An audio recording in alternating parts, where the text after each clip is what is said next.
Hey everyone. So I got an email full of questions, so I'm going to try and do a speed round and hopefully answer all of them. So the first question was, what do you do when you feel like throwing your laptop out the window? Um, I don't because they're expensive. Uh, that's when you know you need to take a walk. Get out, call a friend, go grocery shopping, anything. Read a book. That's when you should be reading a book. I mean, what's better than a really great book? Anyhow, but getting out, seeing people, living your life, very good techniques for when you're feeling stuck. So the next question is, do you know the ending when you begin? I usually think I know the ending, but I'm often proven wrong, which I'm okay with. If my characters want to take me in a different direction, I'm totally fine with that. In fact, I have a habit of predicting endings, and then I find out that it's two scenes after that's actually the ending. Because I like my big emotional confrontation scenes, and those actually aren't the emotional resolution scenes. So it's been fun for me.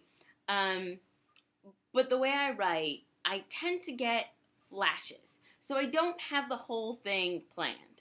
I know a premise. I have this idea for a main character and for a group of friends because I think the friendship dynamic is super important. So I usually come into it with that knowledge. And then I have these scenes that I really, really want to write. Very dialogue heavy most of the time. For an example, the party scene in Awkward when she's finally confronting Patrick, that moment I knew very, very early on. And I could hear that dialogue. Like, as I was going to bed, they would keep repeating it. And it was so frustrating because I couldn't jump ahead. I try and be very firm with myself. I've noticed that if I jump ahead and write a scene, I don't tend to actually use it. I mean, it's bizarre, but some plot thing will steer me away from that scene that I've written, and then all of those pages are worthless. So I try and write in order, and I try and move towards those big scenes that I see really vividly. So I write towards those big scenes. And then things pop up as they do, and I think that's great. Another question is, what do you do when one character is hijacking the story? And I tend to say, let them. Go with it. There's no harm in it. I mean, like, it can be frustrating because it makes you uncomfortable as a writer.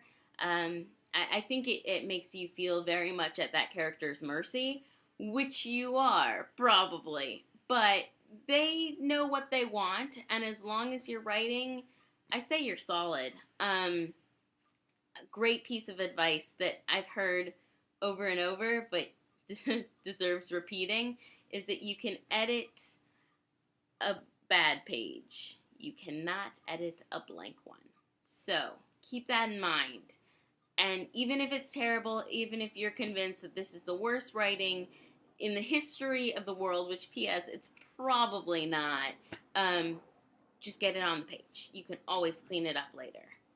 So, my next question, let's see. Okay, so the next question, how do I deal with writer's block? Not well. I call my mom, I read books, I watch movies, I hang out with friends. I try and have a life. I don't have a life, but I try and have one. And then usually it'll gel. Worst case scenario, and this happens quite a bit, I just sit down anyway and write. Because you have to kind of trust that something's going to come out, and maybe 2 pages of it will be repetitive and whatever, but just trusting yourself that if you keep writing long enough, you'll actually move the plot forward. That usually helps me. How many drafts do I do? Ooh, this is embarrassing a little. I don't do many drafts at all, which might not be a good thing. It's just kind of a weird a weird thing that sort of happened. Awkward. I think I edited it once before I sent it to my agent. She took a pass at it. Really didn't have any major changes. I sent it to my publisher. They also, I mean, their spelling. Oh, I mean, the copy editors found plenty of problems. Don't get me wrong; it was not perfect. I think I repeated Friday 3 times, but it was mostly like time space continuum things. It wasn't prose issues or character issues. So how many drafts do I do before I turn it in? 2, maybe 3. I've now started sending it to friends who give me feedback. So if we count them into the process, 4, maybe 5 times. But again, that's ridiculous, and I fully recognize this. I know people who do 14. Easy. So it's just different styles. I actually get a little nervous because I don't edit more heavily. I hate editing, hate it. So don't get me wrong, like I'm glad that this seems to be working, but there is a very real fear that maybe my work would be better if I spent more time on the editing end of things. But those are the questions, so hopefully this was helpful. I will talk to you later. Bye.